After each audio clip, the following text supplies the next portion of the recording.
দুধ খাওয়ানোর দায়িত্ব বাবার না মার? বলছেন মা। আপনি কি আলেম? এখানে আলেম যারা আছে জিজ্ঞাসা করেন তো, দুধ খাওয়ানোর দায়িত্ব সন্তানকে বাবার না মার? চেয়ারম্যান সাহেব বলেন না, আমি তো ভারপ্রাপ্ত চেয়ারম্যান, তো এই জন্য মনে হয় পারবে না। উনি ভারটা মুক্ত হলে পারবে। আমরা চাই আল্লাহ সামনে যেন ভার মুক্ত করে একেবারে জায়গা মতো বসিয়ে দেন। বলেন আমিন। আমি আজকে একটা নিরাসন করবো, যারা আছে যেটা রেকর্ড হচ্ছে, দুধ খাওয়ানোর দায়িত্ব বাবার, তো মা এই দায়িত্বটা পালন করছে। দয়া করি উনি যদি পালন না করে, কোথায় পেলেন? সূরা বাকারা 2 নম্বর পারা 17 নম্বর পৃষ্ঠা 1ম নম্বর লাইনে 232 নম্বর আয়াত মাঝের অংশে আছে, ওয়ালওয়ালিদাতু ইরদি'না আওলাদাহুন্না হাওলাইনি কামিলাইনি লিমান আরাদা আইয়ুতিম্মার রাদা। এটা মুযাক্কার শব্দ, পুরুষ, পুরুষের দায়িত্ব এটা। 2 বছর দুধ খাওয়ানোর দায়িত্ব কার? বলেন বলেন। পুরুষের বেশি কত আছে? আর পাবো কোথায়? শাইতানির রাজিম। বিসমিল্লাহির রহমানির রহিম।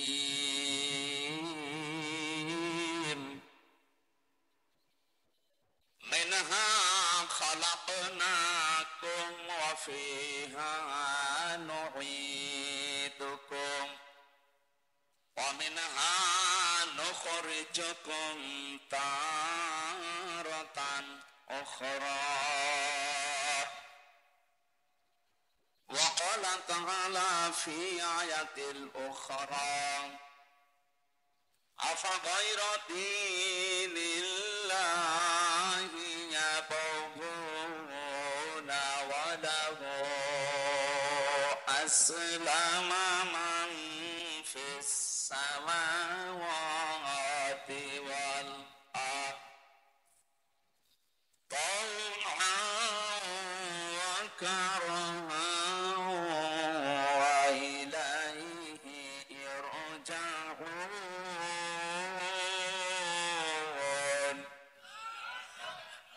صدقت يا ربنا. اللهم صل على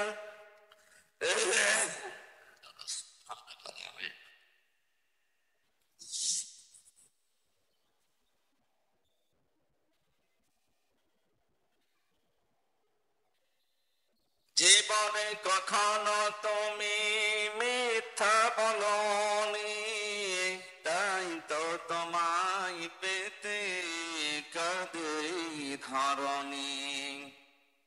তোমারই মতো নেতা পেলেও ফুটত সুখেরি গোলাপ চামেলি বকুল। আলহামদুলিল্লাহ। ঢাকা জেলার সাভার, আশুলিয়া, নয়ারহাট, সেন্দরিয়া কেন্দ্রীয় কবরস্থান, মসজিদ ও মাদ্রাসা কমপ্লেক্সের উদ্যোগে 19তম বাৎসরিক তাফসীরুল কোরআন মাহফিল ও দোয়া অনুষ্ঠানের সম্মানিত সভাপতি,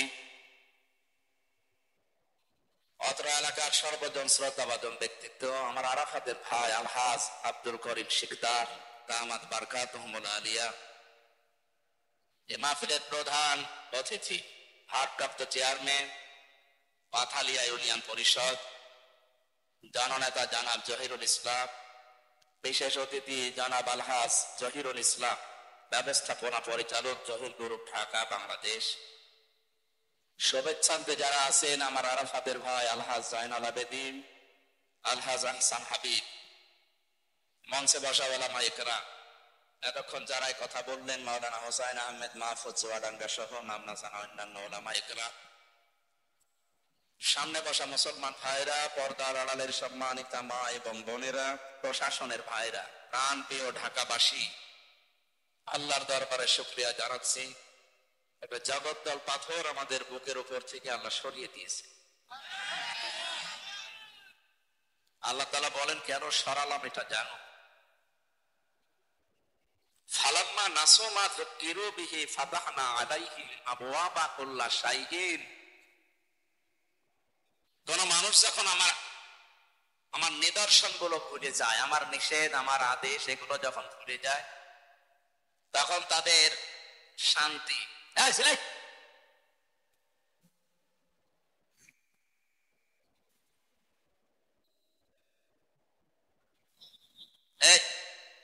মোরবের উপরে তুলে এইভাবে করলে তো আমি চলে যাবো। এমনি আমার শরীর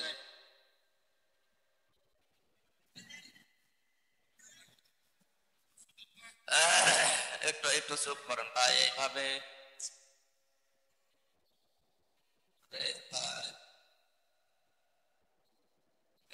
ফ্যান কি রওশনের সাথে খারাপ লাগছে?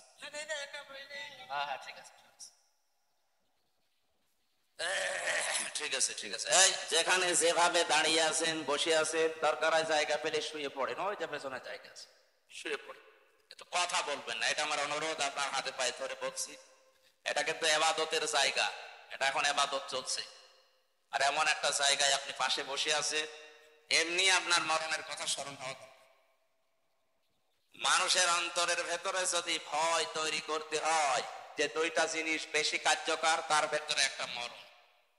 আমার মতো আপনার মতো বহু রাজা মহারাজা এখানে শুয়ে আছে, কথা বলে না কেন? এখানে যারা আছে 100 বছর পর এখানে একটা মানুষও থাকবে না, সব মানুষ ওই জায়গায় যাবে। এই জমিন চাষ করবে তখন নতুন মানুষ। সুতরাং আমরা একটা মুসাফির। আমরা কি দুনিয়াতে জীবন যাপন মুসাফিরের মতোই করা দরকার। এতে একটা ধোকার জায়গা তো। আমার হায়াত দুনিয়া ইল্লা মাতাউল গুরুর, পৃথিবীর জমি ধোকা। কে বলছেন বলেন? এখান থেকে 200 বছর পরে এই মুরব্বী যদি এখন ওনার যে বাড়ি আছে ওখানে যদি 200 বছর পরে এসে বলে বাড়ি আমার, ওখানে যারা বাস করবে ঢুকতে দেবে? কিসের মুরব্বী? বলেন উনি এই বাড়ির জন্য কত কিছু করেছে দুনিয়ায়, অথচ তারাই মাত্র 200 বছর পরে দিচ্ছে। এইটাই বাস্তবতা। এটাই কি 200 বছর আগে যে লোকটা বিদায় নিয়েছে, আমি যে বাড়িতে থাকি এ বাড়ির মালিক সেই লোকটাই ছিল, সে এখন আসলে আমি উঠতে দেব? কি অবস্থা দেখেন তো দুনিয়া। এটা একটু খেয়াল করে শুনবেন, কোরআন কারীমের এটা পুরাটা যেন ইবাদত হিসাবে আমরা কবুল করে নেন। যারা আমরা এখানে এসেছি কোরআন কারীমের কথা শোনার জন্য, সূরা আনআমের 44 নম্বর আয়াত আমি পড়লাম যে ফালাম্মা নাসু মা যুকিরু বিহি, যখন তারা আমি আল্লাহর ঘোষণা ভুলে গেল, ফাতাহনা আলাইহিম আবওয়াবা কুল্লা শাইইন, তাদেরকে যত নিয়ামতের দরজা সব খুলে দিলাম তাদের উপরে। বাবের বহু বচন আবওয়াব, ফাতাহনা একালিফ টান আছে, এর ফাইল বা কর্তা সরাসরি আল্লাহ নিচে। তাহলে আল্লাহর আইন যারা ভুলে যায়, আল্লাহর নিয়ম নীতি মনে রাখে না, তাদের উপরে রহমত বরকতের দরজা খুলে দেয় কে? কেন দেয়? ভালোবেসে না। আল্লাহ পাক বলেন কেন দেয় জানো? ইন্নামা নুমলি লাহুম লিয়াজদাদু ইসমা, আমি চাই যে ওই মানুষগুলো ওদের পাপের বোঝা যেন দুনিয়ায় পরিপূর্ণ করে নেয়। আরে 15.5 বছরে যারা ছিল তারা তাই করছে। একটা অপরাধের কথা বলেন যে এটা 15.5 বছরে হয়, বলে সব হয়েছে। একেবারে ছোট থেকে বড় যত অপরাধ দুনিয়ায় হতে পারে, ছোট অপরাধ মানুষকে গালি দেওয়া, বড় অপরাধ আয়না ঘর। মানবতার সাথে কত বড় একটা কৌতুক ছিল, অথচ তারা আজ মানবতার ফেরিওয়ালা নাম নিচ্ছে, মানবতার পক্ষে কথা বলছে। যারা আয়না ঘর বানাতে পারে এর সাথে যারা জড়িত, তাদের মুখে মানবতার কথা মানায় না। আমি নিজে যেহেতু ছিলাম, আমি নিজে দেখেছি কত মানুষকে এই 2 বছর 5 বছর 7 বছর 10 বছর না 14 বছরের মানুষ আমি পেয়েছি, এত বড় বড় নখ হয়ে গেছে, চুল দাড়ি গোপ মনে হচ্ছে জঙ্গল থেকে বেরিয়ে আসছে। এই বড় বড় নখ দিয়ে খুঁচিয়ে খুঁচিয়ে দেওয়ালের সাথে লিখে রেখেছে মোবাইল নাম্বার ছোট ছোট লিখা। ভাই যদি বাইরে যেতে পারেন কেউ, অন্তত এই নাম্বারে জানাবেন যে আমি বেশি আছি। আমি আজ 14 বছর আছি।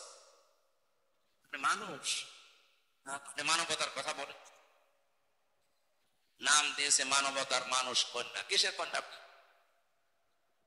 এইটার সাথে যারা জড়িত ছিল আমার যতটুকু কোরআন হাদিস পড়ার পরে জ্ঞান আর বিবেকে যা বলে, এদেরকে আল্লাহ জীবনেও মাফ করার কথা না। এদেশের 18 কোটি মানুষ কেউ যদি আইনা ঘরের সাথে জড়িত যারা, তাদের মাফ করে দেয়, অন্তত ব্যারিস্টার আরমানের বউ মাফ করবে। কি ভয়ঙ্কর দৃশ্যগুলো ভেতরে। যারা দায়িত্ব পালন করতো ওরা বাড়িতে ওরা স্ত্রীর কাছে থাকতো কি করে, ওরা ক্ষমাতো কি করে? তারা তো দায়িত্বে ছিল, 8 ঘন্টা পর পরে ডিউটি পাল্টাতো। এরা বাইরে এসে আপনাদের সাথে তো স্বাভাবিক জীবনযাপন করতো কি? আমি এই কয়েকদিনে আমার মাজার এই যে পেছনের হাড় পর্যন্ত ব্যথা হয়ে গেছে। মুফতি ফখরুল ভাই আমার সাথে ছিল, ওনার এই যে পায়ের ভেতর দিয়ে হাত দিয়ে এই সামনে যে লোহার ব্যারিকেড, ওর সাথে হাত লাগিয়ে তালা লাগিয়ে 1.5-2 মিনিট সময় দেয় টয়লেট করার, 24 ঘন্টার ভেতরে একদম। সকালে কয়টা পচা ছোলা দিয়ে যায়, দুপুরে এমন খাবার দিয়েছে মনে হচ্ছে কেউ মাখিয়ে ফেটে দিয়েছে সেইটা। এভাবে যদি 1-2 দিন 5 দিন পরে ছেড়ে দিত, 14 বছর কল্পনায় নিয়ে আসতে পারবেন। অথচ এই এত বড় কঠিন জঘন্য নৃশংস অপরাধ যারা করলো দুনিয়ায়, দেখলাম তাদেরকে আল্লাহ নিয়ামত বাড়াতে আছে। সে 6 সালের 88 অক্টোবরের পর থেকে প্রতিনিয়ত তাদের নিয়ামত গুলো আল্লাহ বাড়াতেছে। ক্ষমতাও 5 বছর পর পর তারাইছে। চিন্তা করলাম এই আয়াত কি কোন সমস্যা আছে না? 24 সালের 5 আগস্টে আয়াতটা মিলে গেছে। আল্লাহ তাআলা বলেন, হাত্তা ইদা ফারিহু বিমা উতু, তাদের দান করা যে ক্ষমতা, তাদের পাওয়ার, টাকা পয়সা, প্রভাব প্রতিপত্তি, এগুলো কার দান করা? এগুলোকে ওরা নিয়ে এসেছে কোন জায়গা থেকে? সব আল্লাহ দান করা। এজন্য বিমা উতু বহু বচন দিয়েছে। এই ক্ষমতার সাথে যারা জড়িত ছিল তারাই এই দানকৃত বস্তু পাওয়ার পরে যখন আনন্দে মেতে আছে, আখাযনাহুম বাগতাতা, হঠাৎ আমি তাদেরকে নিজে আক্রমণ করলাম। আখাযনা, যারা আলেম আছে জিজ্ঞাসা করেন, ফাইল কর্তা সরাসরি আল্লাহ নিজে, হোম মানে তাদেরকে, বাগতাতা মানে আকস্মিক। 2024 সালের আগস্টের 5 তারিখের 12:30 পর্যন্ত আমরা কেউ ভাবতে পারি না যে অবস্থা পাল্টাবে।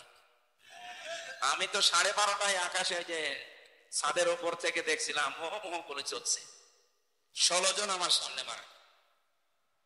চিন্তা করলাম যে এই আয়াত কি আল্লাহ এমনি নাজিল করলো নাকি? না, আখাযনাহুম বাগতাতান, দেড়টার ভেতরে আল্লাহ বলেন আমি তাদেরকে ধরেছি এমন ভাবে ওদেরও কল্পনা ছিল না। কল্পনায় যদি থাকতো তাহলে দুপুরের খাবার রান্না করতো না। অন্তত ছেলে মেয়েরা যে যা পেয়েছে ওই জিনিসগুলো পেতো না। এমন এমন জিনিস পেয়েছে যেটা বলা ঠিক না। ঠিক আছে, সে হাজী সাহেব মানুষ, আল্লাহ তাকে হেদায়েত দান। এই যে বাগতাতান বলেন আল্লাহ, যে আমি আকস্মিক ভাবে ধরলাম, হঠাৎ করে কিভাবে, ফাইদা মুবলিসুন, ওরা হতাশ হয়ে গেল। ওরা যে হতাশ হয়ে গেছে এর প্রমাণ আপনি দেখতে পাচ্ছেন না আদালতে। আদালতে গেলেই মানুষ পচা ডিম মারতেছে। সেদিন দেখলাম ইনু সাহেবকে একজন দিয়েছে 1 লাথি। আর কত অপমান করবে? এই যে কালামানিক, ওর পিছিয়ে উড়ে গেছে, ওর সংসার করার কাজ শেষ। জীবনে বহু সংসার জীবনে মানুষের নষ্ট করেছে মিথ্যা মামলা দিয়ে, রায় দিয়ে। আল্লাহ জীবনের মতো ওর সংসার দুনিয়ায় শেষ, আর আখিরাতে ওর কোনো সংসার নেই, কারণ আগুনে পুড়তে থাকবে। যারা ন্যায় বিচারের জায়গায় বসে অবিচার করে ওরা মরলেই জাহান্নামে। কারণ যারা ন্যায় বিচার করবে তাদেরকে আল্লাহ আরশের ছায়া তলে স্থান দেবে।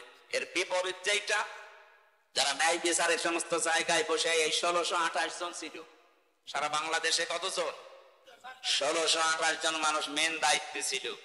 এই মানুষগুলোকে আল্লাহ এমন ভাবে কেটে দিয়েছেন। এই আয়াতের পরবর্তী শব্দ ফাতি আদাবিরুল কওমিল্লাযিন সালামু, আল্লাহ বলেন জালেমদের শিকড় কেটে দেওয়া হয়ে গেছে।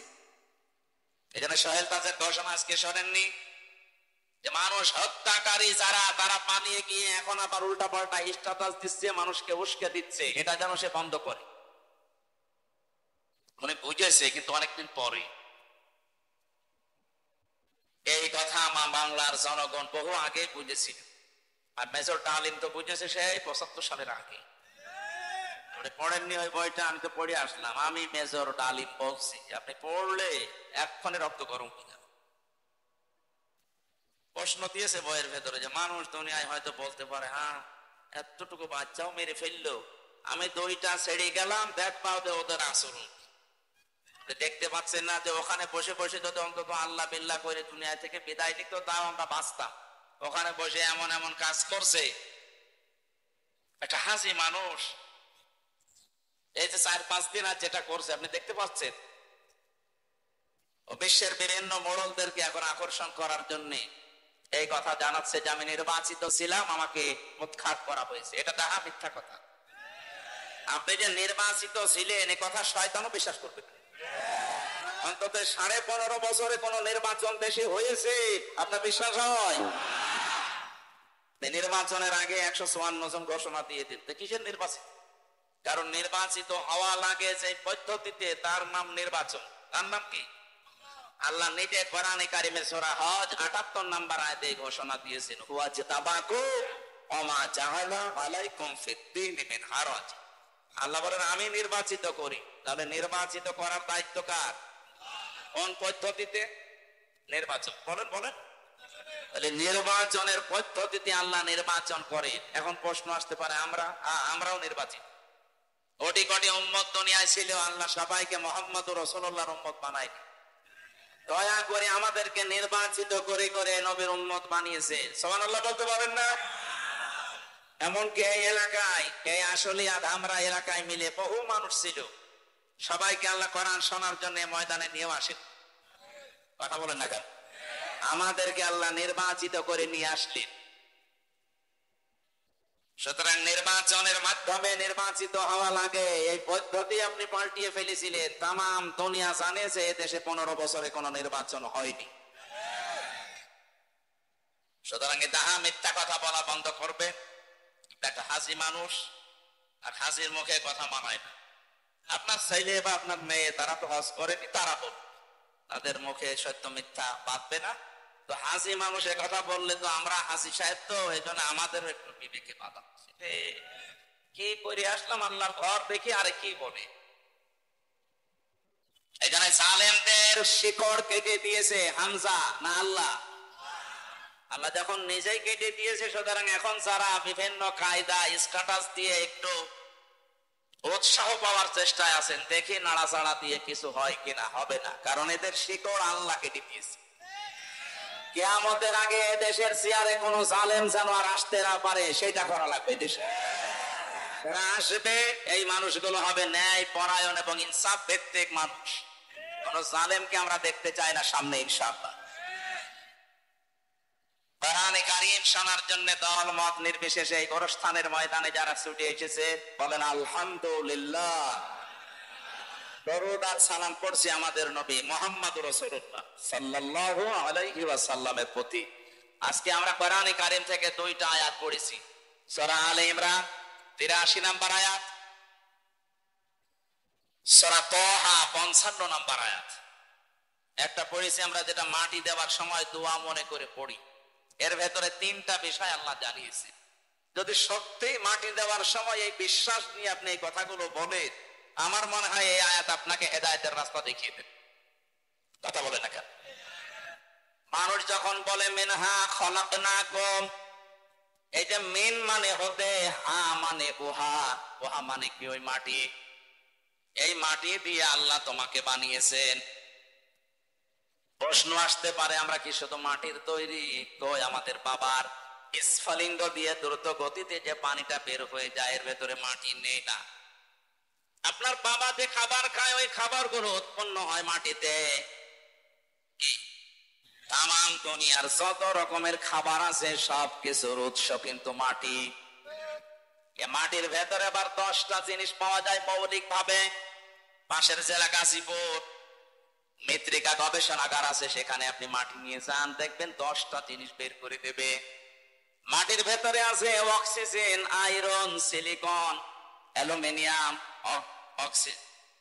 Potassium, magnesium. 10টা জিনিস আল্লাহ একত্রিত করে মাটি বানিয়েছে।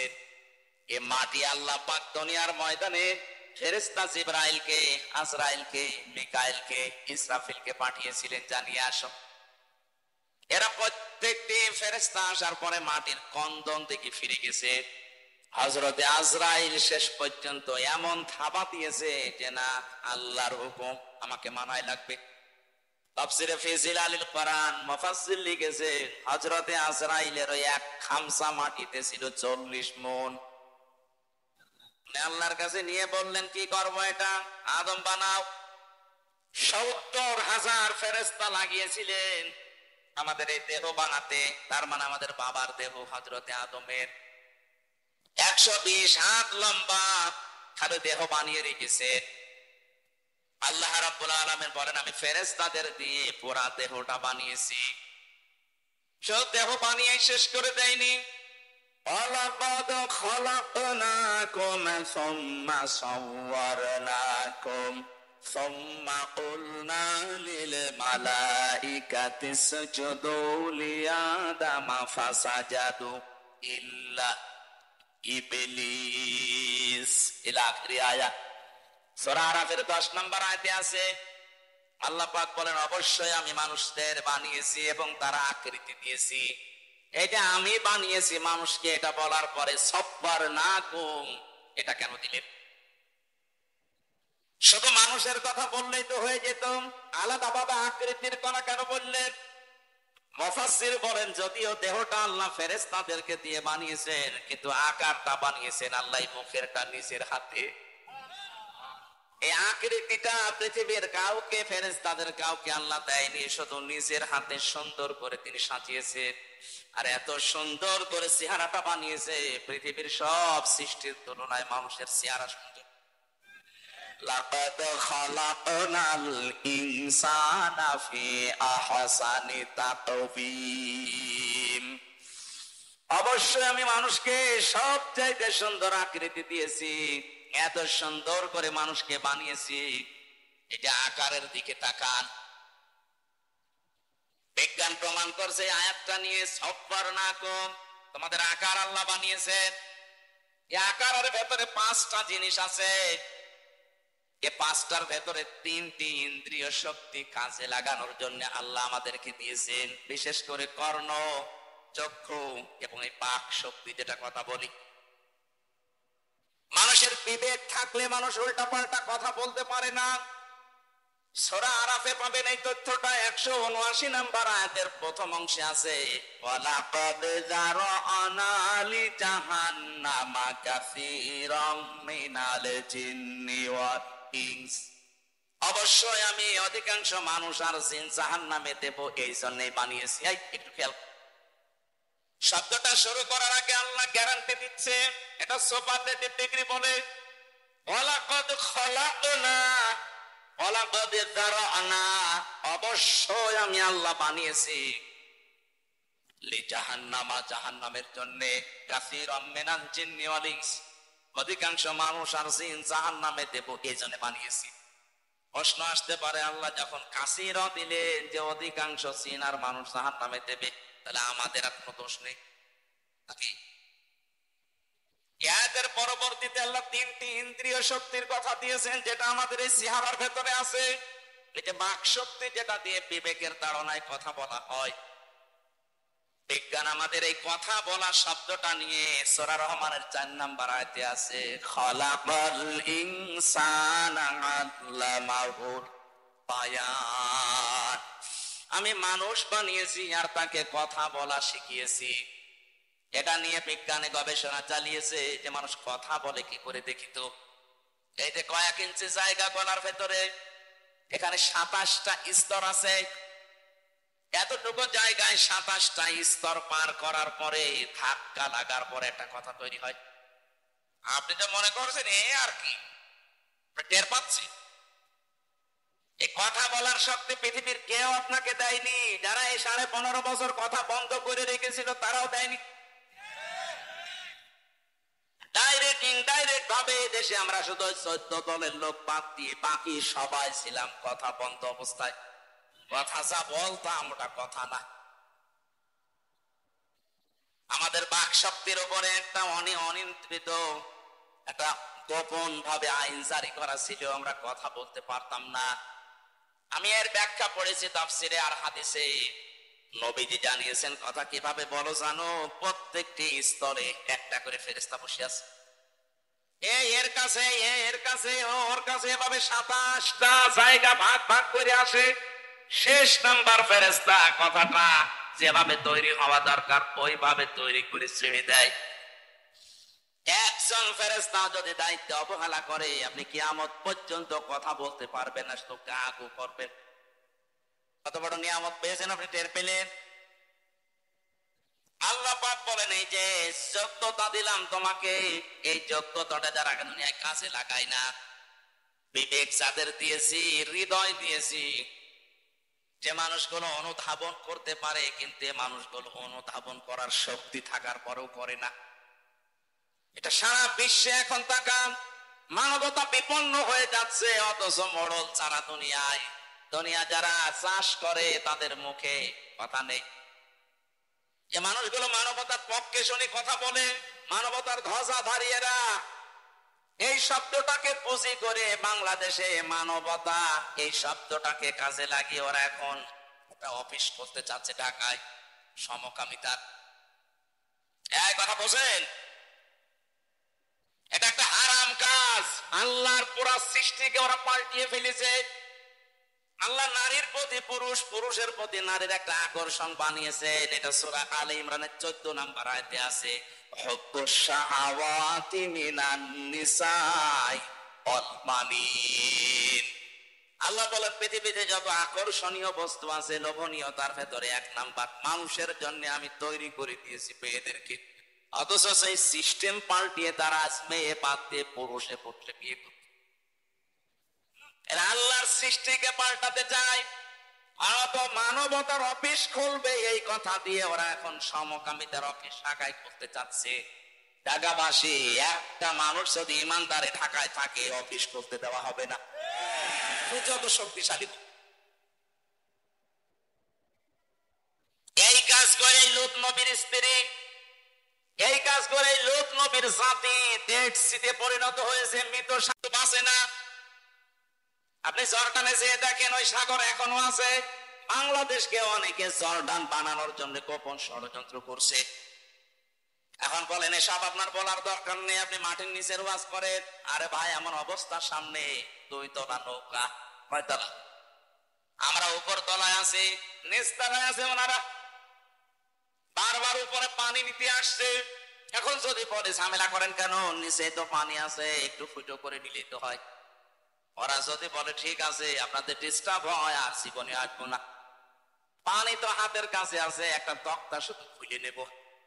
এই কথা বলে যদি ওরা খুলতে চায়, উপরে আমরা যারা আল্লাহর ওলি বসে আছি, যদি বলি লা ইলাহা ইল্লা আনতা সুবহানাকা ইন্নী কুনতু মিনাজ জালিমিন, পানি ওটা বন্ধ হবে। আরো জোরে বলেন। আপনি জাহান্নামে যাবেন, পানিতে ডুবে মরবেন, আমার অসুবিধা ছিল না। আপনার এই দুনিয়ায় তো এখন আমি আছি, আপনাকে বাধা না দিলে যে গজব আসবে, ওই গজবে আমারও গ্রেফতার হওয়া লাগবে। এই কারণেই তো বলা লাগছে। আশা করছি আপনার ইঙ্গিত বুঝেছেন। এই দেশে আল্লাহর নিষিদ্ধ কোন কাজ, সে সমকামিতা বলেন, আপনি এটাই বলেন। কালকে একজন উপদেষ্টা শপথ নিয়েছে, এই যে ফারুকি, এই লোকটাই সমকামিতা প্রমোট করে।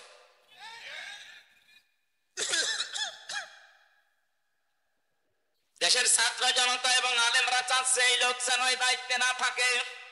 এটা আমাদেরও সবার দাবি, এই লোককে এখান থেকে তাড়াতাড়ি নামিয়ে দে। যতদিন থাকবে আল্লাহর গজব নাযিল হবে। নিজের স্ত্রীকে যারা দেহ ব্যবসায় লাগাতে পারে, নিজের দেহ দেখিয়ে যারা উপায় করে, এই মানুষগুলো জেনা করে করে টাকা পয়সা কামাই করেছে সারা জীবন। এটা জেনা না? হয়তো লজ্জা স্থানের জেনা না হতে পারে, চোখের জেনা হয় না তাদের, হাতের জেনা, মুখেরটা, হৃদয়েরটা, বাকি আছে কোনটা? বাকি যেটা আছে ওইটা ওদের বাকি নেই। মিনিসে নামলাম না। এইরকম মানুষকে আপনি মুসলমানের 96% দেশে দায়িত্ব দিয়ে দেবেন, কয়দিন পরেই তো প্রমোট করবে যে আমরা পুরুষে পুরুষে বিয়ে করবো। যেহেতু আল্লাহ ফাকতিয়া দিয়েছেন, ফাকতিয়া দাবিরুল কওমিল্লাযিনা যালামু, সালেমদের শিকড় কাটা হয়ে গেছে। সুতরাং আমরা কোন সালেম আবার সামনে বসে আবার উল্টা পাল্টা জেট চালাবে আমরা এখনই বন্ধ করতে চাই। বিবেক যাদের আছে আপনার কাজে লাগে না কোন কারণে বলেন তো? পাগলকে তো আল্লাহ বিবেক দেয়নি, এজন্য পাগলের কোনো হিসাব নেই। আলাহুম আ'য়ুনুন লা ইউবসিরুনা বিহা, তাদের চোখ আছে কিন্তু তারা দেখে না।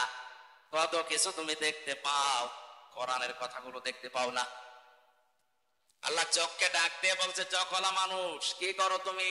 আফালা ইয়ানজুরুনা ইলাল ইবিলি কাইফা খুলিকাত ওয়া ইলাস সামাই কাইফা রুফিআত ওয়া ইলাল জিবালি কাইফা নুসিবাত ওয়া ইলাল আরদি কাইফা সুতিহাত। বলেন আল্লাহু আকবার।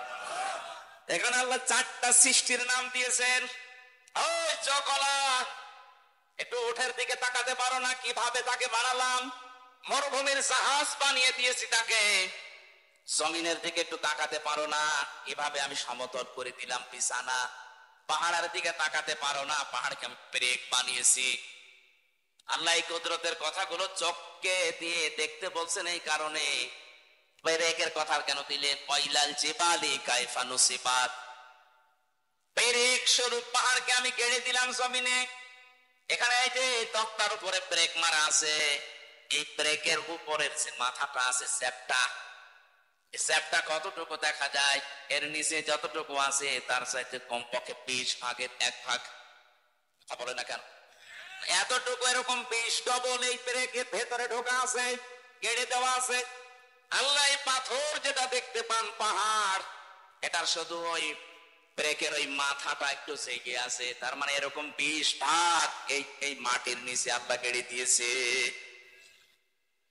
বিশাল কুদরতের কথা, ক্ষমতার কথা আল্লাহ আমাদের শোনা নিলে এই জন্যে কি নিয়ে মাস্তানি করো? মাথার ভেতরে 70,000 তার বিজ্ঞানীরা আবিষ্কার করেছে, 70,000। এই যে সামনের দিকে আছে ফ্রন্টাল লব, অক্সিপিটাল লব, প্যারাইটাল লব।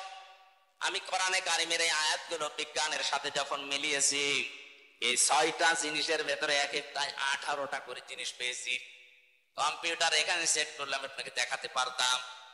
প্রত্যেকটার সাথে তার নার্ভ সেট করা আছে। এখান থেকে পুরা শরীরের সাথে আল্লাহ কানেকশন দিয়ে রেখেছে। যখনই কোনো কিছু হয় ওই অঙ্গ প্রত্যঙ্গ আগে ওই ব্রেনের কাছে দিয়ে দেয়। আমি হাদিসে পড়েছিলাম, বিশ্ব নবী জানিয়েছেন, কারো যদি একটা তার একটু ঢিলা হয়ে যায় সে লোকটা পাগল হয়ে যায়। 70,000 তার একটা একটু ঢিলা হয়ে গেলে সে পাগল হয়ে যায়। আপনাকে তো আল্লাহ পাগলামি করতে দেয়নি, অন্তত বিবেকটা দিয়েছে। একটা তারও আপনার কাটা না, তারপরও কি হয়েছে? কেন চিন্তা ভাবনা আসে না আপনার? এ চোখ দিয়ে এত কিছু দেখায়, এই জমিনটা দেখালাম, পাহাড় দেখালাম, আকাশ দেখালাম, এতটুকু একটা প্যান্ডেল বানাতে 14টা খুঁটি দিয়ে রেখেছো, অথচ বিশাল আসমান একটা খুঁটি নেই, কিয়ামত পর্যন্ত এটা পড়বে না। সুবহানাল্লাহ বলতে পারেন না? তাদের কান আছে কিন্তু এই মানুষগুলো শোনে না। এটা আমি যেখান থেকে কথাটা নিয়ে এসেছিলাম, আল্লাহ আমাদেরকে আকার আকৃতি বানানোর পরে যে 3টি ইন্দ্রিয় শক্তি, 3টাই মাথার ভেতরে আছে। কথা বলেন ঠিক কিনা? বাকি যেগুলো আছে ওগুলো আলাদা। এই 3টি যাদের আছে, আপনি এবার নিজের বিবেককে প্রশ্ন করেন তো, আপনার বাক শক্তি যেটা আকেল শক্তি, আপনি কি যে চোখে দেখতে পান, দর্শন শক্তি, শ্রবণ শক্তি, এগুলো কি সঠিকভাবে কাজে লাগাতে পারছেন? চোখ দিয়ে যেটা দেখা দরকার আপনি ওইটা দেখেন না, যেটা দেখা দরকার নেই না জায়েজ আপনি ওইটা দেখেন। পাশে গোরস্থান, যেহেতু বহু মানুষ এখানে বসে আছে, এই যে মোবাইল, এমন এমন দৃশ্য এর ভেতরে সেট করে রেখেছেন যেটা নিজে দেখলে আনন্দ পান আর অন্য দেখলে আপনার লজ্জা লাগে। এরকম দৃশ্য নেই? যাদের মোবাইলে আছে এই মুহূর্তে ডিলিট করা লাগবে। কারা কারা এই মুহূর্তে ডিলিট করে দেবেন? নিজে দেখলে আনন্দ পান, অন্য দেখলে লজ্জা পান, এরকম দৃশ্য হাত করেন তো। মনে হয় আলহামদুলিল্লাহ, ঢাকার মানুষ তো খুব চালাক। যদি থাকে এখানে আমাদেরকে ধোঁকা দিয়ে বোকা বানানো যাবে। যিনি আপনাকে বানিয়েছে, এখানে বহু মানুষ এরকম নেই, নিজের মোবাইলে, কম্পিউটারে, টিভির পর্দায় নিজে দেখলে আনন্দ লাগে, অন্য দেখলে লজ্জা পায়, এরকম দৃশ্য নেই? এটা কবিরা গুনাহ। নিজে দেখলে ভালো লাগে, আনন্দ লাগে, মজা লাগে, অন্য কেউ দেখলে আপনি কষ্ট পান, লজ্জা পান, শরম পান, এটা হারাম। এই মুহূর্তে যদি এটা ডিলেট না করেন, আপনার ইবাদত বন্দেগীতে মজা পাবেন না। এটা করে দেন, দেখেন ফজরের নামাজে কি একটা শান্তি, কখনই করে দেন, ওইটা চলে যাস, তো করে দেওয়া তোর কথা, ওইটা চলে যাস না। এই এলাকায় ওয়াজ মনে হয় হবে না, আমরা কষ্ট হচ্ছে। আমল যদি শুরু না করি, ওয়াজ প্রতি বছরে বছরে দিয়ে লাভ আছে। এখনই এই আমলটা করা যায় না। আমার এর ভেতরে আছে শুধু লেকচার। আন্তর্জাতিক স্কলার যারা আছে, আন্তর্জাতিক স্কলার আমার বিশ্ববিদ্যালয় স্যারদের লেকচার আছে, এগুলো আমি সেভ করে রাখি কিছু পাওয়ার জন্য। আপনার মোবাইলে আছে পরিমণের নাচ, বলেন সুবহানাল্লাহ। এরকম নাচ দেশে নেই, থাকলে আপনি ডিলিট করে দিন ভাই। এই যে বাচ্চারা মুরগির বাচ্চা বলে, মুরগি যখন এইভাবে পাখাটা দেয়, পাখাটা দেওয়ার পরে ডাউন করার পরে ফল করে ফেলে দেয়, একটার সাথে আরেকটা পর লেগে যায়, লেগে যায় না? একটু সফট হয়, একটু কোমল হয়, মোলায়েম হয়। ওর নিচে যখন বাচ্চারা আশ্রয় নেয়, তখন একটা কিসির মিসির কিসির মিসির আওয়াজ দেয়। এটাকে বাংলায় বলে অনির্বচন সুখ। আপনি আজকে যদি এখনই আল্লাহর ভয়ে এই কাজটা করতে পারেন, ঘৃণা করে যে যা আমি আজকে এই কাজ করতে, আমার বিবেকে বাধা দেয়, আপনি দেখেন ফজরের নামাজ পড়লে আপনার তখন আলাদা একটা অনির্বচন সুখ। এটা পাওয়ার জন্যই তো এসেছেন নাকি? সুতরাং এটা আজকেই করে দেবেন, আমি আশা করতে পারি আপনার কাছে, না আশা করতে পারি না? আল্লাহ যেন তৌফিক দেন, বলেন আমিন। আল্লাহ রাব্বুল আলামিন বলেন, আমি এই সুন্দর করে আকৃতিটা বানিয়ে শেষ করে দেইনি, ফেরেশতাদেরকে এবার ডাক দিলাম। রুহটা তার ভেতরে যাবার পরে সে একটা হাসি দিয়েছিল। বিজ্ঞান জানিয়েছে, একবার যখন মানুষ হাসি দেয়, ওর শরীর থেকে এত পরিমাণ জার বের হয়ে যায়, যদি কেউ টাকা পয়সা খরচ করে হাসি দেওয়া লাগতো 12,000 টাকা খরচ হতো একবার হাসি। হাসি দিলে এমন এমন জার শরীরের ভেতর থেকে আল্লাহ বের করে দেয় যে সারাদিন প্রবেশ করে। যত রকমের ফাঁকা আছে শরীরে বিভিন্ন জায়গা দিয়ে এগুলো আসতেছে, হাসির মাধ্যমে আল্লাহ ওইগুলো সব দূর করে দেয়, ওই জার গুলো। জোরে বলেন সুবহানাল্লাহ। এটা আমাদের আদি পিতা হযরতে আদমকে আল্লাহ যখন রূহ দেয়, তখন তিনি এরকম হাসি দিয়েছিলেন। এটা বানাতে গিয়ে ফেরেশতারা যে খড়পটা, বালি, মাটি, আগুন, পানি বিভিন্ন জিনিসের ভেতরে ছিল, একবারে হাসি দেওয়ার সঙ্গে সঙ্গে নাক দিয়ে মুখ দিয়ে আল্লাহ সব বের করে দিয়েছেন।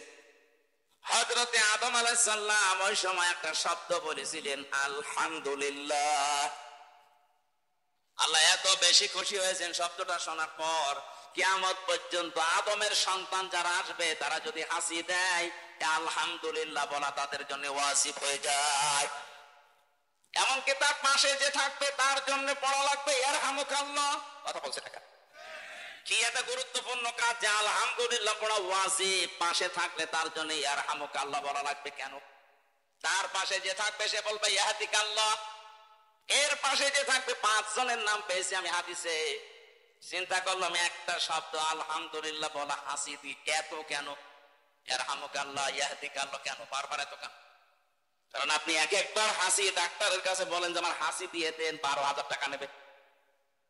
একবারে যদি 12,000 হয়, 5 বার যদি হাসি দেন 5-12, ফকির হয়ে যাবে শুধু হাসি। হযরতে আদম হাসি দেওয়ার পরে দাঁড়িয়ে গেছেন, ফেরেশতাদেরকে আল্লাহ পাক বলেন দাঁড়াও, আমি একটা ক্লাস করাবো আজকে। জান্নাতের ভেতরে আল্লাহ নিজে শিক্ষক হয়ে আদম আলাইহিস সালামকে একটা ক্লাস করিয়েছিলেন। এবার আমি শিক্ষিত মানুষদের বলছি, ওয়াল্লামা আদামাল আসমাআ কুল্লাহা সুম্মা আরাদাহুম আলাল মালাইকা। আল্লাহ পাক বলেন আমি নিজে আদমকে ক্লাস করালাম, যত রকমের নাম আছে সব ওই ক্লাসে তাকে শিক্ষা দিলাম। এসএম এর বহুবচন আসমা।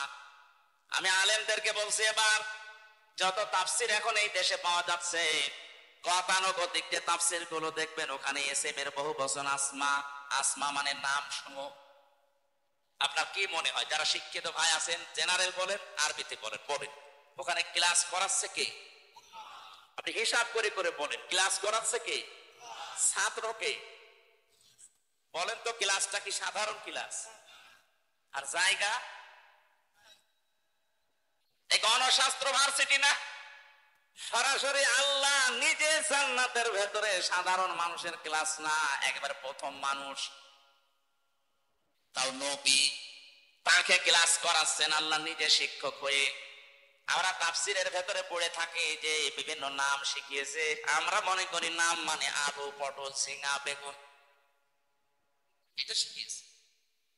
আপনাকে বিবেক মরে গেছে নাকি বলেন তো?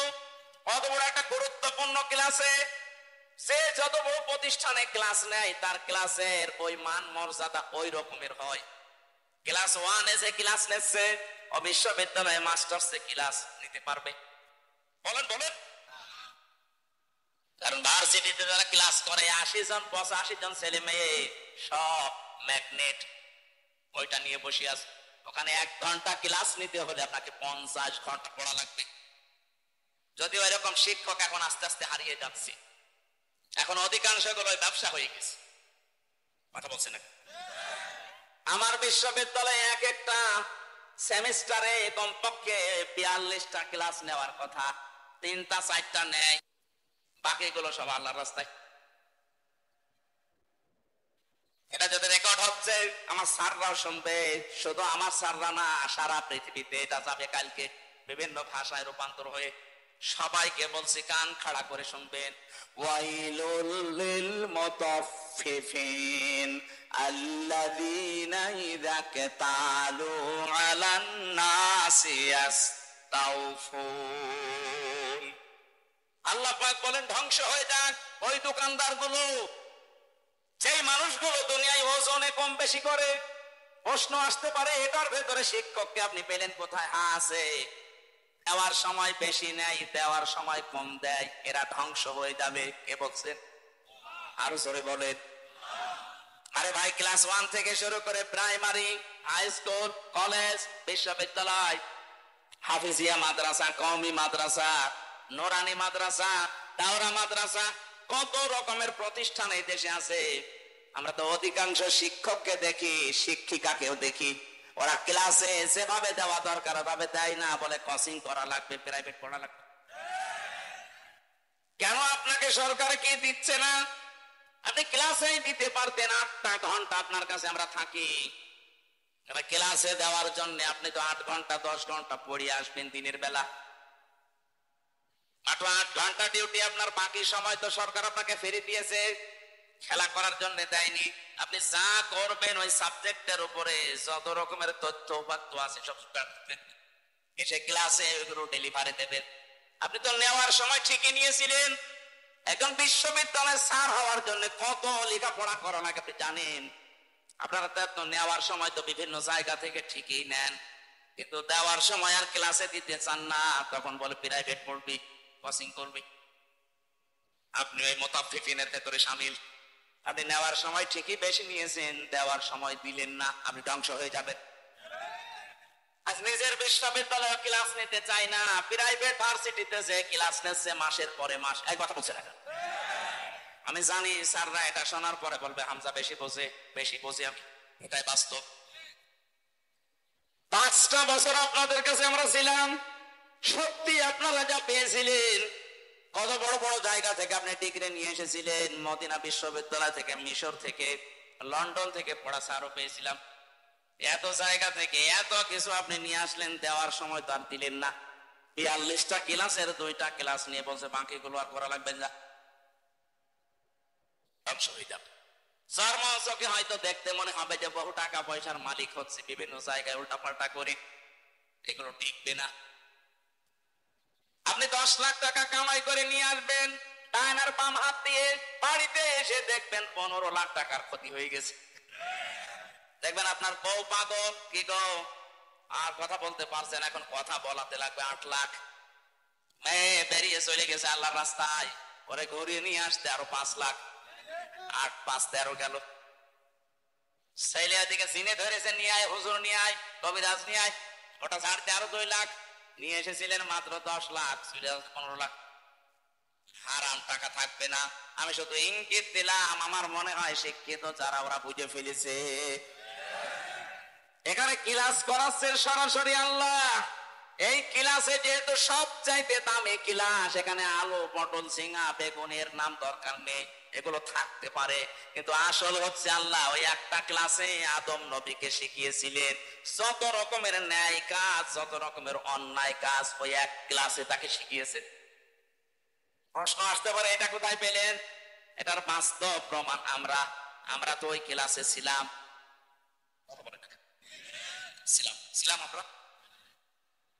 আমরা ছিলাম ইনডাইরেক্ট ভাবে। আমাদের আদি পিতা হযরত আদমের পৃষ্ঠ দেশের ভেতরে আমাদের রূহগুলো ছিল। কিয়ামত পর্যন্ত যত মানুষ আসবে সব আদমের পৃষ্ঠ দেশে ছিল না, ছিল না? ওয়াইযা খাযা রাব্বুকা মিন বানি আদামা মিন যুহুরিহিম যুররিয়াতাহুম ওয়া আশহাদাহুম আলা আনফুসিহিম আলাস্তু বিরাব্বিকুম ক্বালু বালা শাহিদনা আন তাকুলু ইয়াওমাল কিয়ামাতি ইন্না কুন্না আন হাযা গাফিলিন। চিৎকার করে বলেন আল্লাহু আকবার।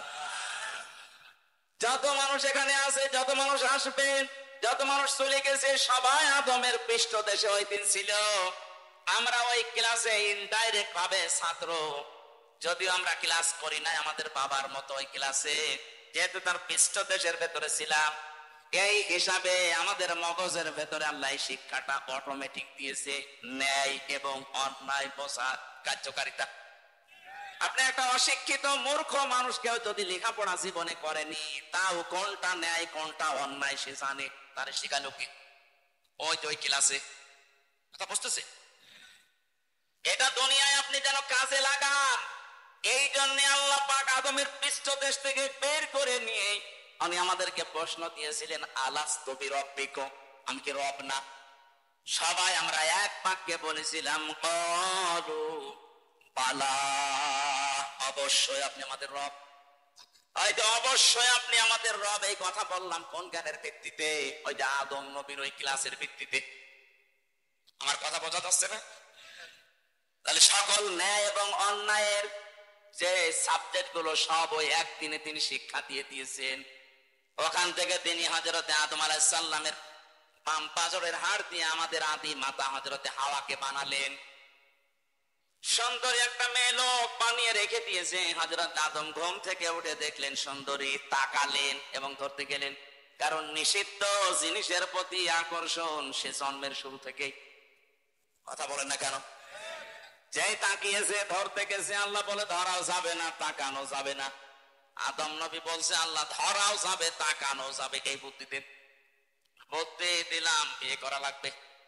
এই জন্য আদমের সন্তান কিয়ামত পর্যন্ত যারা আসবে, আর যদি মূর্খ হয় দেখবেন নামাজের ফরজ কয়টা জানে না, বিয়ে করা ফরজ। এদের পেটে বম মারে, হুজুর ফরজ কয়টা বলতে পারবে না, বিয়ে করা যে ফরজ কে জান? বহু যুবক মানুষ এখানে বাবা যারা আছেন, পুত্র যদি এবং ছেলের মেয়ে যদি প্রাপ্ত বয়স্কা হয়ে যায়, আপনি বিয়ে দিতে চান না, বলো নিজের পায়ে আগে দাঁড়াক। নিজের পায়ে দাঁড়াতে গিয়ে যদি একবার কোনো কাম করে ফেলে, কিয়ামতের দিন আপনিও জেনাকারের কাতারে দাঁড়াবেন।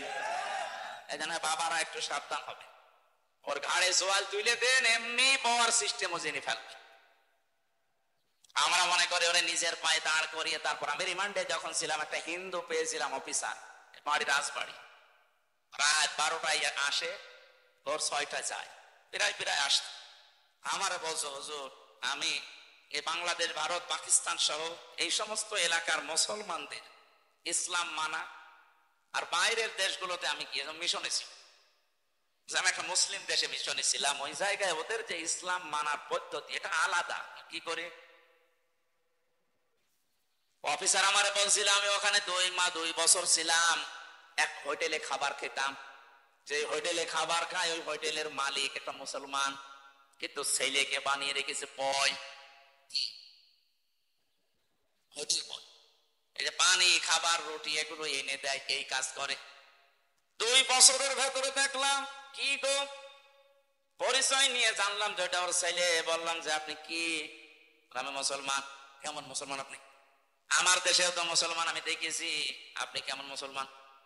আপনার ছেলে, আপনি এত বড় হোটেলের একটা মালিক, আর আপনার ছেলেকে আপনি হোটেলের বয় বানিয়ে রেখেছেন। ও পানি দেয়, খাবার দেয়, রুটি দেয়, এটা কথা হইল? কেন, কি হয়েছে? কি হয়েছে মানে আপনি যে পর্যায়ের আপনার ছেলেকে ওই পর্যায়ে তুলতে পারেননি, ওই পর্যায়ে তোলার জন্য আপনার কোনো চেষ্টাও মনে হয় নেই। তাছাড়া এইভাবে 2 বছর আমি তো দেখছি। আমারে বলছে মাওলানা, ওই সময় ওই তো ওই হোটেলওয়ালা আমাকে যে কথাগুলো জানিয়েছিলেন, আমি সেই কথা আপনাকে শোনাই, আপনি একটু মিলান তো। উনি আমারে ওই দিন সূরা তাগাবুনের 14 নম্বর আয়াতটা তেলাওয়াত করে শুনিয়েছে। আমার কাছে আমি মুসলমান, আমি যে হিন্দু ও তো জানি না। আমি হিন্দু হলেও আমি কিন্তু লেখাপড়া করে কোরআনের বহু আয়াত বাংলায় মুখস্থ করেছি। যে সূরা তাগাবুন বলেছে, আমি অফিসে যে বাংলায় বের করে সূরা তাগাবুনের 14 নম্বর আয়াতটা মিলালাম। কি দেখি আছে এখানে? আল্লাহ পাক জানিয়েছেন, ইয়া আইয়ুহাল্লাযীনা আমানু ইন্না মিন আসওয়াজিকুম ওয়া আওলাদিকুম আদুওয়াল লাকুম ফাহযারুহু ইলা আখিরি আয়াত। এই আয়াতে আল্লাহ ঈমানদারকে ডাকতে জানিয়েছেন, হে যারা ঈমানের দাবি করো, অবশ্যই তোমাদের স্ত্রী, সন্তানাদি আর সম্পদাদি এগুলো কিন্তু মাঝে মাঝে তোমাদের শত্রু হয়ে দাঁড়াবে। সুতরাং এদের ব্যাপারে খুব সতর্ক থাকবা। এদের পেছনে পড়ে, এদের পেছনে লাগতে গিয়ে, এদের পেছনে শ্রম দিতে, সময় দিতে গিয়ে আমার আল্লাহর বিধানটা যেন ভুলে যেও না। আমি বললাম, আপনি কি বোঝাতে চান এখানে? উনি আমাকে বুঝিয়েছিল, হুজুর, উনি আমারে এই আয়াত দিয়ে বোঝাতে চেয়েছেন, আমার এই ছেলেটাকে আমি লেখাপড়া শেখাতে চেয়েছিলাম, যতটুকু চেষ্টা করেছি ও আর পড়ে নাই। তোর যে লেখাপড়ার দৌড়, এরপরে আমি ওর একটা সৎ পাত্রে দেখে পাত্রস্থ করেছি, ওকে বিয়ে দিয়েছি। 3 নাম্বার দায়িত্ব ছিল আমার ওর একটা কর্মজীবন তৈরি করে দেওয়া। তা আমি যে কর্মজীবন দেব, ওর তো সেই যোগ্যতা নেই। আমি ঘুষ দিয়ে কোন চেয়ারে বসিয়ে দেব, ওই চেয়ারে বসলে ওর ওই যোগ্যতায় চেয়ার চলবে না, শেষে চেয়ারের পায়া থাকবে না। কথা বুঝতেছে?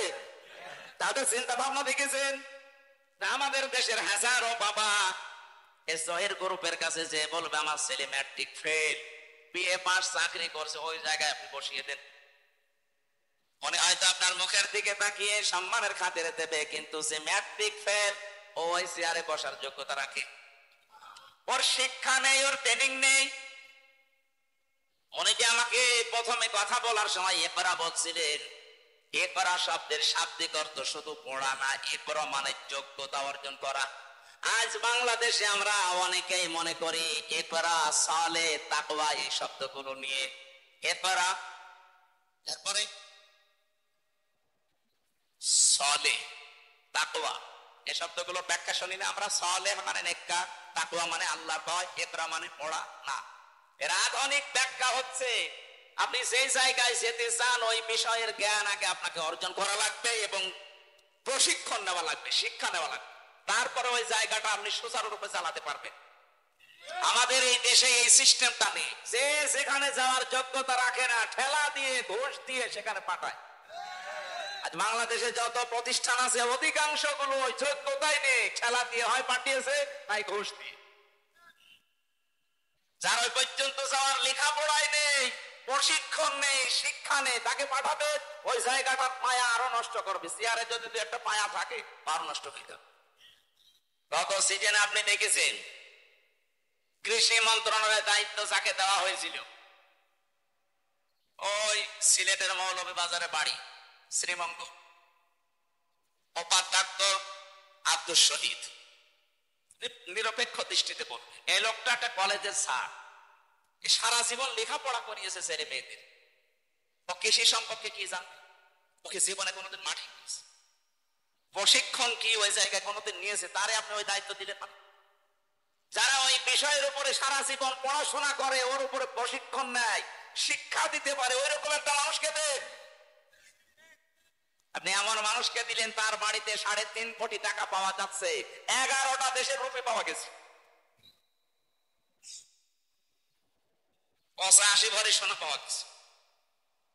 এইটাই তো হবে যে চেয়ারে বসাবেন, ওর শিক্ষাও নেই, প্রশিক্ষণও নেই, ওখানে যাওয়ার যোগ্যতা ওর নেই, ও সারা জীবন লেখাপড়া করিয়েছে ছেলে মেয়েদের, এরকম একটা জায়গায় দিতেন। এমন কাজ করে গেলে ওই জায়গাটা এখন ধ্বংস হয়ে গেছে। কয় বিঘা জমিতে কয় মন ধান হয় ও জীবনে কোনোদিন চাষ করে দেখেছে? এটা আমি যেটা বলতে চাচ্ছিলাম, এই হিন্দু অফিসারের এই কাহিনী দিয়ে একটা শিক্ষা আছে। সামনে যারা আসবেন, আপনার আত্মীয় স্বজন ছেলে মেয়ে যাই বলেন, এদেরকে উপরে তুলতে হলে যে যে যোগ্যতায় আছে তাকে ওই পর্যন্ত তুলে, কথা বলে না কেন? তার যোগ্যতা নেই ভার্সিটির টিচার হওয়া, আপনি তাকে একেবারে ভাইস চ্যান্সেলর বানিয়ে দিচ্ছেন। যা শুরু হয়েছে আমার মনে হচ্ছে সামনে শিক্ষা ব্যবস্থা ধ্বংস হয়ে যাবে। কারণ বিশ্ববিদ্যালয়ে স্যার হওয়ার জন্য ফার্স্ট ক্লাস ফার্স্ট হওয়া লাগে, 1 2 3 এদেরকে নেওয়া লাগে। অথচ এদেরকে এখন আর নেওয়া হচ্ছে না, 35 লাখ 40 লাখ টাকা নিয়ে ওই 70 রোল নাম্বার করে দেওয়া হচ্ছে। ও তো এসিআরে বসে তুই একটা পায়া যদি ঠিক ছিল, ও পায়া আরো ভাঙবে, কথা বলে না কেন? এই মুসলিম দেশের এই দোকানদারের জীবনী থেকে একটু শিক্ষা নেওয়া যায় না যে সে তার ছেলেকে ভালোবাসে, কিন্তু ছেলের জন্য আমি তো জাহান্নামে হতে পারি না। তার যোগ্যতা নেই, আমি একটা অফিসে তার বস বানিয়ে দেবো, মানে ওর যা যোগ্যতা ও সেই কাজ করবে। কাজটা তো হালাল কাজ, যদিও চা টেনে দাও, পানি টেনে দাও, রুটি টেনে, কাজটা তো হালাল কাজ, ও হালাল কাজ করেও জান্নাত পাবে। জোরে পড়েন সুবহানাল্লাহ। হযরত আদম আলাইহিস সালাম সেই তাকিয়েছেন মেয়েটার দিকে, বললেন না, তাকানো যাবে না, ধরা যাবে না, এ করবে, বিয়ে করা লাগবে, বিয়েতে আমি রাজি আছি, দেন মোহর কই নেই, দেন মোহর না দিলে বিয়ে হবে না। আল্লাহ আমার বিয়ে করাই লাগবে, দেন মোহর বুঝি না, আমার আখেরি নবী মুহাম্মদ রাসূলুল্লাহর উপরে 10 বার দরুদ শরীফ পড়ো, দেন মোহর হয়ে যাবে। দরুদ শরীফ পড়ে শেষ, এবার আদমকে বললেন, কুলনা ইয়া আদম উসকুন আনতা ওয়া যাওজুকাল জান্নাতা ওয়া কুলা মিনহা রাগাদান হাইসু শি'তুমা। এই যারা শিক্ষিত আছে, এই যে আজ নারী পক্ষ কাজ করছে, নারী স্বাধীনতা আন্দোলন, নারী বিপ্লব পরিষদ, 13টা সংগঠন কাজ করছে মেয়েদের অধিকার আদায়ের জন্য, অথচ আইনের ভেতরে দেখেন কতগুলো অধিকার আছে। মেয়েরা যদি জানতো, এরা নিজেদের এই অধিকার আদায়ের জন্য রাজপথে মিছিল করত, অথচ তাদেরকে ব্যবহার করার জন্য কিছু মানুষ সামনে দিয়ে ভোগ করার জন্য ব্যস্ত আছে। আল্লাহ আমাদের আদি পিতা আদমকে কি বললেন যে বিয়ে হয়ে গেছে, এবার বউ নিয়ে চলে যাও বাড়িতে, জান্নাত আমাদের বাবার বাড়ি, আমাদের আদম আলাইহিস সালাম বাবা না, জান্নাত আমাদের কার বাড়ি? আরো জোরে বলেন। বিয়ে করার পরে বউ নিয়ে যাওয়া লাগবে বাবার বাড়ি, আর আমরা অনেকে বিয়ে করে ঘর সামাইতে, বিয়ে করে বউ নিয়ে বাবার বাড়ি যান, কি করবেন বাবার বাড়িতে? আল্লাহ বলেন ওয়াকুলা, এখানে যারা তাফসীর বোঝে আলেমদেরকে বলছি, আল্লাহ কিন্তু আংতা ওয়াকুলা দেয়নি। বউ নিয়ে বাড়ি যাওয়ার পরে নিজে একেবারে মরণ খাওয়া খাবা, এরপরে যতটুকু বাঁচে বউকে খাওয়াবা না, এটা না আল্লাহ আংতা বাদ দিয়ে দিয়েছেন, একবারে ওকুলা দ্বিবচন দিয়েছেন। কোরআনের প্রতিটি শব্দ গবেষণামূলক, সেইটা নিয়ে চিন্তা করবেন, আপনাকে আল্লাহ জান্নাত দেখিয়ে দেবে। মেয়েদের কি অধিকার আল্লাহ দিচ্ছেন, আংতা না দিয়ে একবারে কোলা। তুমি যতটুকু খাবার, সেই মানের খাবার, সেই মানের পোশাক, সেভাবে চলবা স্টাইলে, ঠিক ওই মানের খাবার, ওই মানের পোশাক তোমার স্ত্রীকে দেওয়া লাগবে। আপনি নারীর অধিকার খুঁজে পান না, যেই দিন আল্লাহ নারীকে বানিয়েছেন ওই দিনই তার অধিকার দিয়ে দিয়েছেন। আপনারা যে অধিকার দিতে চাচ্ছেন, এটা অধিকার না, এটা ভোগ করা। দুধ খাওয়ানোর দায়িত্ব বাবার না মার? বলছেন না, আপনি আলেম, এখানে আলেম যারা আছে জিজ্ঞাসা করেন তো, দুধ খাওয়ানোর দায়িত্ব সন্তানকে বাবার না মার? চেয়ারম্যান সাহেব বলেন না, আমি তো ভারপ্রাপ্ত চেয়ারম্যান, তো এই জন্য মনে হয় পারবে না, উনি ভারটা মুক্ত হলে পারবে। আমরা চাই আল্লাহ সামনে যেন ভার মুক্ত করে একেবারে জায়গা মতো বসিয়ে দেন। বলেন আমিন। আমি আজকে একটা নিরাসন করবো, যারা আছে যেটা রেকর্ড হচ্ছে, দুধ খাওয়ানোর দায়িত্ব বাবার, তো মা এই দায়িত্বটা পালন করছে, দয়া করি উনি যদি পালন না করে, আমরা কোথায় পেলেন? সূরা বাকারা 2 নম্বর পারা 17 নম্বর পৃষ্ঠা 1ম নম্বর লাইনে 232 নম্বর আয়াত মাসের অংশে আছে, والوالدات يرضعن أولادهن حولين كاملين لمن أراد أن يتم الرضاعة। এটা মুযাক্কার শব্দ, পুরুষ, পুরুষের দায়িত্ব এটা। 2 বছর দুধ খাওয়ানোর দায়িত্ব কার? বলেন বলেন। তো পুরুষের বেশি কত আছে? আর পাবো কোথায়? আল্লাহ তো আমাদের ম্যাশিংই দেয়, সুতরাং এটা দিয়েছে যাবে, ওনাদের দিয়ে দায়িত্ব পালন করিয়ে নেয়। ওনারা যদি বলে না আমি করবো না, ওনার গোনা হবে না। এখন মারা যদি বলে যে তোমার ছেলে তুমি দুধ খাওয়াও, যদি আমাকে দিয়ে কাজ করাতে চাও 2 বছর 5 লাখ করে টাকা দেওয়া লাগবে, আপনাকে তাই দেওয়া লাগবে। মাইকে বলা মনে ঠিক, মহিলারা তো সবচে সম্মানিত মা বোনেরা কানে হাত দিয়ে থাকেন, আমি গোপন কথাটা বলে ফেললাম। এখন যদি ওরা বলে যে তোমার এক একটা ছেলে মেয়ের জন্য 5 লাখ করে টাকা দাও, তারপরে দুধ খাওয়াবো, তাই তোমারটা তুমি খাওয়াও, আমি পাবো কোথায়? অধিকার আপনাদের যা দিয়েছে একটা একটা করে যেহেতু কোরআন থেকে হাদিস থেকে নিয়ে যারা আন্দোলন করছে এদের মুখে ছাটা দেওয়ার কথা মনে হবে আপনার। নারী বিপ্লব পরিষদ গঠন করে উনি চালাচ্ছে, মেয়েদেরকে সামনে দিয়ে যে মানুষগুলো মিছিল করে, এদের রুচি কি? আমি একবার যশোরে মাহফিলে গিয়েছিলাম, যশোর ওই যে পালবাড়ি যে মোড় আছে, ওই সময় বাসে যেতাম, বাসে যে নেমে দাঁড়িয়ে আছি, যশোর MM কলেজের মেয়েরা মিছিল করছে টিচিং এর বিরুদ্ধে ডাইরেক্ট অ্যাকশন। মনে করলাম আল্লাহ, এখন যে অবস্থা, পুলিশে যদি আমার ধরে আমার কোন সালের অপরাধী বলে চালিয়ে দেয়। পুলিশের ভয়ে ঢুকলাম এক চার দোকানে, ঢুকে দেখছি পুলিশ চা খাচ্ছে। আরে ভাই, আপনার ঝামেলায় আল্লাহ বেকার, আর আপনি আমার সামনে। উনি আমার বসে হুজুর একটা কথা বলি, বলেন যেই যে মিছিল আসতেছে যশোর MM কলেজের মেয়েরা, এক একটার বয়স হচ্ছে 20 বছর 22 বছর 25 বছর, এই যে যুবতী মেয়েরা, ওকে কোনো ওড়না নেই, স্কিন টাইট প্যান্ট, একটা ব্যানার ধরে আছে হাত দিয়ে, আর এক হাত দিয়ে বলছে ইফটিজিং এর বিরুদ্ধে ডাইরেক্ট অ্যাকশন। উনি আমার বলছে হুজুর যে জিনিস দেখছি মনে হচ্ছে ইফটিজিং আমি আগে। না, ঠিকই বলেছি। কিসের অধিকার আদায় করার জন্য আপনি নামেন? আর আপনাকে আল্লাহ কি অধিকার দিয়েছে? স্বামীকে বলছে আহা আদম, বউ নিয়ে যাও বাবার বাড়ি, যে শুধু নিজে মরণ খাওয়া খাবা না, যতটুকু খাবা, যতটুকু মানের খাবার, ওই মানের খাবার স্ত্রীকে দেওয়া লাগবে।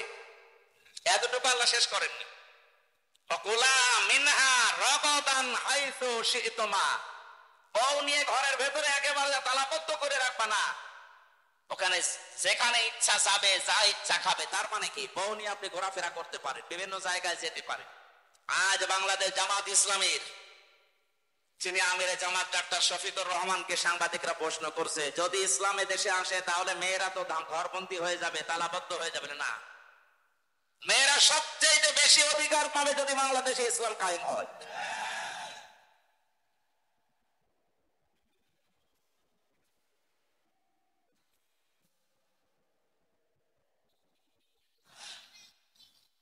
থাকা দেওয়া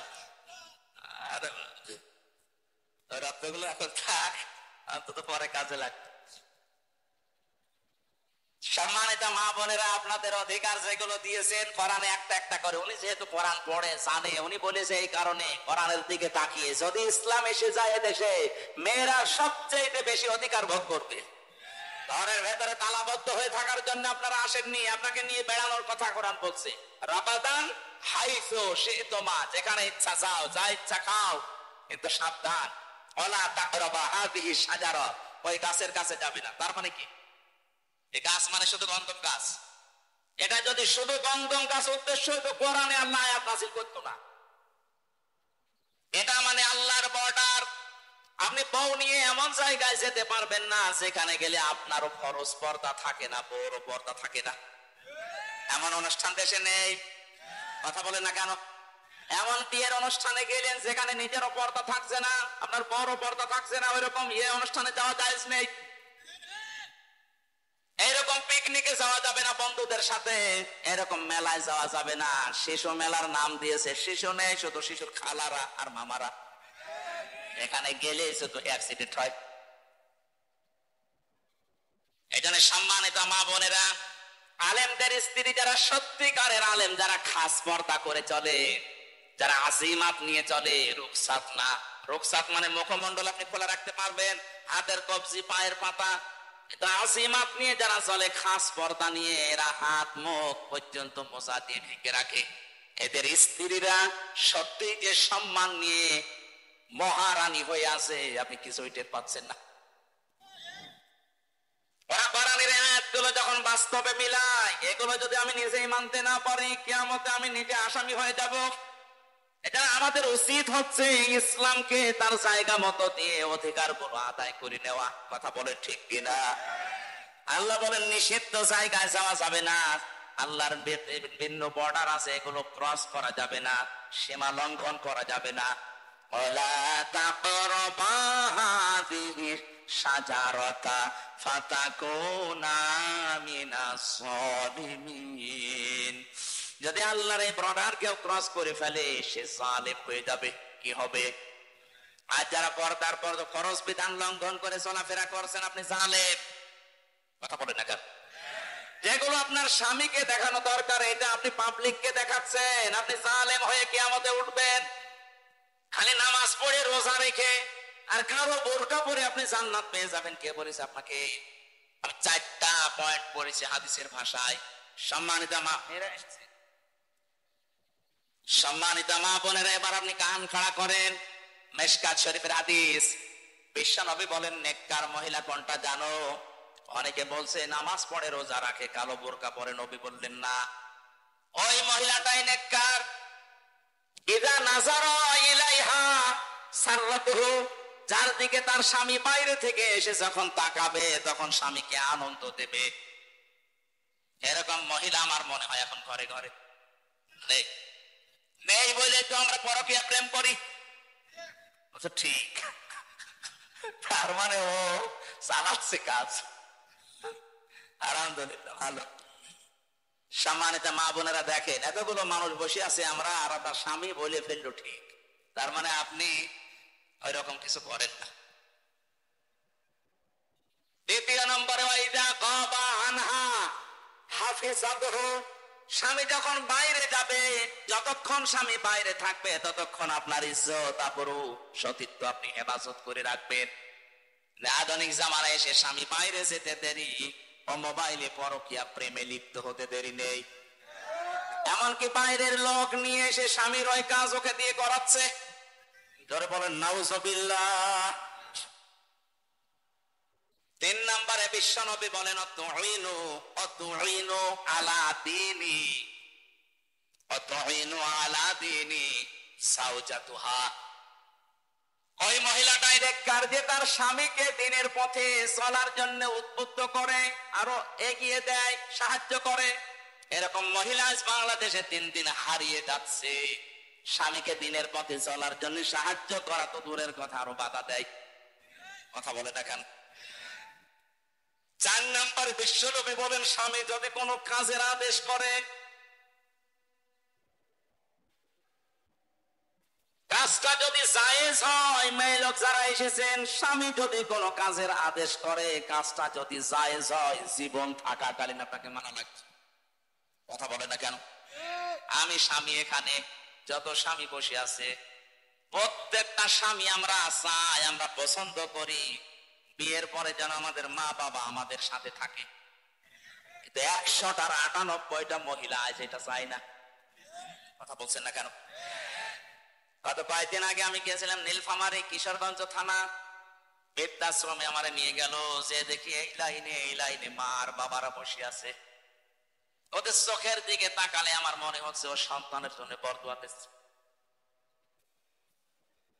এই মা বাবা গুলোকে বৃদ্ধাশ্রমে রেখে গিয়েছে এই সন্তানগুলো। শুধু এই সন্তানের দোষ না, এই বৃদ্ধাশ্রমে মার বাবা গুলোকে রেখে যাওয়ার পেছনে যারা ভূমিকা পালন করে তারা এই লোকটার বউ, আর এই বউকে যারা কান পড়া দেয় ওই বউর মা আর বড় বোন। আমার মনে হয় ওরা এখনই বর্তমান আরম্ভ করেছে হুজুর মরুক। আমি ওনাদের বাঁচাতে চাই। আপনি শুধু নামাজ পড়ে রোজা রেখে কালো বোরকা পরে জান্নাত যেতে পারবেন না। সত্যি আল্লাহর কসম যে হাদিসটা বললাম এটা আপনাকে মানা লাগবে। স্বামী যখনই তাকাবে এমন একটা অবস্থা করবেন স্বামী যেন আনন্দ পায়। নবীজি বলেন তোমার আচরণ দেখে যদি স্বামী হাসে তুমিও যদি হাসতে থাকো, সেই কয়টা দাঁত বের হয়ে যাবে ওই কয়টা নফল হজের সওয়াব পাওয়া যাবে। সুবহানাল্লাহ জোরে বললে দেখবেন বাড়ি যে দাঁত কেটে পড়ি আছে। কি গো হুজুর যে বলে দিল যতগুলো দাঁত দেখবা অতগুলো সওয়াব। আমার বন্ধ হচ্ছে না মুখ।